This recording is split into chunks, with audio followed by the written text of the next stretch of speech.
In a joint effort to prevent what is a highly treatable form of cancer, the UH Cancer Center is teaming up with Excel to get the word out about prevention. And Jill Kuramoto joins us for more on this. Jill? Good morning, Kenny and Mahia. May is Skin Cancer Awareness Month, and did you know that here in Hawaii, it's one of the most common cancers, but it is the most treatable. The trick is that you got to detect it early and you got to treat it early. So this morning we're at the UH Cancer Center, and we're going to be talking with Dr. Kevin Dawson. Dr. Dawson is the past president of the Hawaii Dermatological Association, and he's also with Queens. And we're going to do a quick exam today, right? And we can do a quick exam of your sun-exposed areas. Okay, right. Normally somebody would be completely undressed for a proper skin examination. But this is a morning show, it's a family show, so. Right. Okay, so tell me about what you're actually looking for when you do an exam. Well, when we're looking at for skin cancers, we're actually looking for anything that's really changing on the skin. So your awareness is important as well. But we're looking for dark spots primarily, anything that has any kind of change or color change or border change.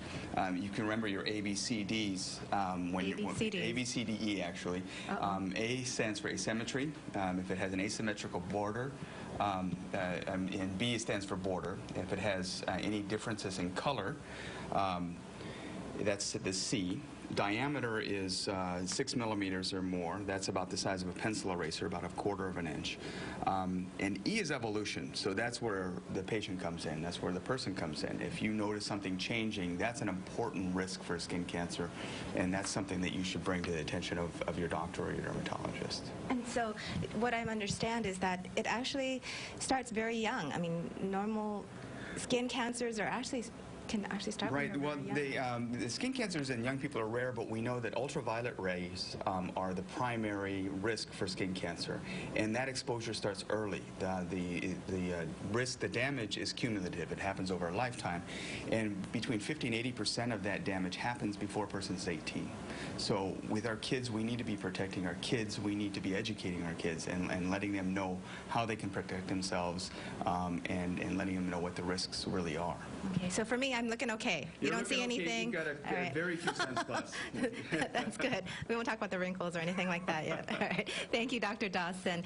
Now, coming up in the next half hour, we're going to take a look at some of the campaign that's going to be launching next week, these PSAs that are going to be airing on TV about skin cancer prevention, and how it's actually targeting the young members of our community as well, and how just if you know more about this, then maybe there's less chance of skin cancer growing in our community. We'll have that coming up in the next half hour. Back to you guys. Jill, you don't have any wrinkles to worry about. And you don't have anything to worry about either. I think I'm good for now. Yeah. Well, coming up next, Hawaii's own steel guitar in the house, and we'll get a taste of what audiences can see at a special Saturday concert. Then at 5:46, one of the world's biggest